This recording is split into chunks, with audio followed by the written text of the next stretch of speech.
கண்டிங் channel people நம்மளோட Uma Ramanan madam இப்போ உயிரிழந்துட்டாங்க அப்படின்ற செய்திகள் நமக்கு நல்லாவே தெரியும். அப்படி இருக்கும் சமயத்தில் இப்போ அவங்கள பற்றியான பேச்சுகள் சோஷியல் மீடியாவில் மிகப்பெரிய அளவில் வந்து அதிகரிச்சிருக்கு அப்படின்னு தான் சொல்லணும்.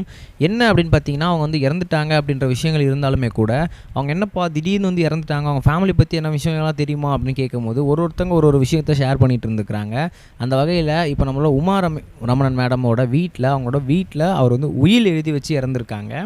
ஸோ அந்த உயிலில் என்ன இருக்குது, அவங்க என்ன சொல்லியிருக்கிறாங்க, அவங்க சொத்துக்கள்லாம் யாருக்குன்னு சொல்லியிருக்காங்க அப்படின்றத இந்த வீடியோவில் உங்களுக்கு ரொம்பவே தெளிவாக டீட்டெயிலாக எக்ஸ்பிளைன் பண்ணிக்க போகிறேன். நான் பேச கேட்க ரெடியாக இருப்பேன் நம்புகிறேன். வாங்க அவன் ட்ராவல் பண்ணிக்கலாம். முதல்ல ஒரு மிக முக்கியமான விஷயம் என்ன அப்படின்னு பார்த்தீங்கன்னா, நம்மளோட உமா ரமணன் மேடம் மிகப்பெரிய வந்து ஒரு மியூசிக் இண்டஸ்ட்ரீஸில் கால் தடம் பதிச்ச ஒரு பெண்மணி அப்படின்னு தான் சொல்லணும். முதல்ல வந்து அவங்க தனிப்பட்ட முறையில் பண்ணுறத விட அவங்க ஃபேமிலியாகவே ஒரு மியூசிக் இண்டஸ்ட்ரீஸில் இருக்க பெரிய ஃபேமிலி தான். ஏன்னா வந்து அவங்க பையன்லேருந்து அவங்க ஹஸ்பண்ட் ரமணன்லேருந்து எல்லாருமே வந்து மியூசிக்கில் பெரிய ஒரு ஆளுக்கெல்லாம் இருந்துகிட்ருக்காங்க. அது மட்டும் இல்லாமல் மேடை கச்சேரியில் ஒரு மிகப்பெரிய ஒரு ஜாம்பவான்கள் அப்படின்னு கூட சொல்லலாம். அந்த வகையில் ஒரு மிக முக்கியமான விஷயம் என்ன அப்படின்னு பார்த்தீங்கன்னா, இப்போது அவங்கள பற்றி சோஷியல் மீடியாவில் அதிகரிச்சிக்கிட்டு இருக்க டாப்பிக்கில் அவங்களோட வீட்டில் ஒரு உயில் கண்டெடுக்கப்பட்டிருக்கு. அவங்க இறந்ததுக்கப்புறமே அந்த உயிலில் என்ன மேட்ருக்கெலாம் எழுதியிருக்காங்க அப்படின்னு பார்த்தீங்கன்னா, அவங்க ஃபினான்ஷியலி கொஞ்சம் ஸ்டேபிளான ஃபேமிலி தான். ஒரு நல்ல ஒரு வருமானம் இருந்துக்கிட்டு இருக்க ஒரு ஆல்ரெடி வந்து ஒரு பெரிய வருமானம் சொத்துக்கள்லாம் இருக்கக்கூடிய ஒரு ஃபேமிலி தான். எந்த ஒரு கஷ்டங்கள் பணத்துக்கான தேவைகளும் அடிப்படை இல்லாத ஃபேமிலினால ஒரு பெரிய உயிலே எழுதியிருக்காங்க. ஸோ அதில் என்ன சொல்லியிருக்காங்க அப்படின்னா, இனிமேல் வரும் சொத்துக்கள் எல்லாமே வந்து என்னோடய ஹஸ்பண்ட், அதாவது தனிப்பட்ட முறையில் என் ஹஸ்பண்டையுமே, அதுக்கப்புறம் என் ஹஸ்பண்ட் இறந்ததுக்கப்புறம் அப்படின்னா கூட அவங்களுக்கு என்னோடய பையனுக்கு சேரும் அப்படின்ற மாதிரியும் சொல்லியிருக்காங்க.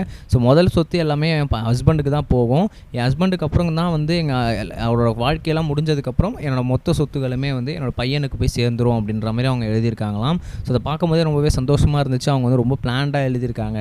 அதுக்கப்புறம் இல்லாமல் இன்னும் விஷயம் என்னென்னா அப்படின்னா, என்னோடய சொத்தில் ஒரு பங்கு வந்து ஒரு சின்ன ஒரு உதவிக்காக நான் எடுத்து வைக்க போகிறேன். அது எதுக்காக அப்படின்னா, யாராவது பப்ளிக், அது மட்டும் இல்லாமல் மக்கள், இல்லை யாராவது ஒரு இசை கலைஞர்கள் யாராவது வந்திருக்காங்க, அவங்களுக்கு வந்து உடம்பு முடியல, அவங்க ஃபேமிலி கொஞ்சம் ஸ்டேபிளாக இல்லை அப்படின்னா அவங்களுக்கு ஹெல்ப் பண்ணணும். அதில் வந்து என்னோடய சொத்தில் ஒரு பங்கு வந்து நான் சின்ன ஒரு பங்கை எடுத்து அவங்களுக்கு நான் ஹெல்ப் பண்ணணும் அப்படின்னு சொல்லி ஆசைப்பட்றேன் அப்படின்ற மாதிரியும் சொல்லியிருக்காங்க.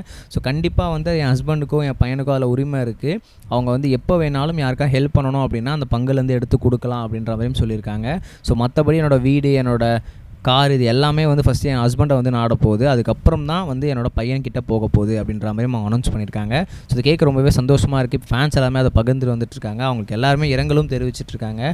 ஸோ இசை ஊடகத்தில் கிட்டத்தட்ட வந்து ஒரு பெரிய ஜாம்பவான்களாக இருந்துகிட்டு இருந்தவங்கள இப்போ அவங்கள நம்ம இழந்துட்டோம் அப்படின்னும் போது அவங்க கூட இருக்க சகோதரிகள், அது மட்டும் இல்லாமல் அவங்களுக்கு ட்ரெயின் பண்ண நிறைய பேர் இப்போ ரொம்பவே கஷ்டத்தில் இருந்திருக்காங்க அப்படின்னு தான் சொல்லணும். நீங்கள் மறக்காமல் அவங்க இரங்கல் தெரிவிக்கல அப்படின்னா இரங்கல் தெரிவிச்சிருங்க. நம்ம நெக்ஸ்ட் வீடியோ சொல்கிறோம் கைஸ். பை. இது வரைக்கும் கனெக்டிங் டிவிக்கு சப்ஸ்கிரைப் பண்ணனா மறக்காமல் சப்ஸ்கிரைப் பண்ணிக்கங்க. உடனடி அப்டேட்ஸ் பெறுவதற்கு நோட்டிஃபிகேஷன் பெல்லையும் கிளிக் பண்ணிக்கங்க.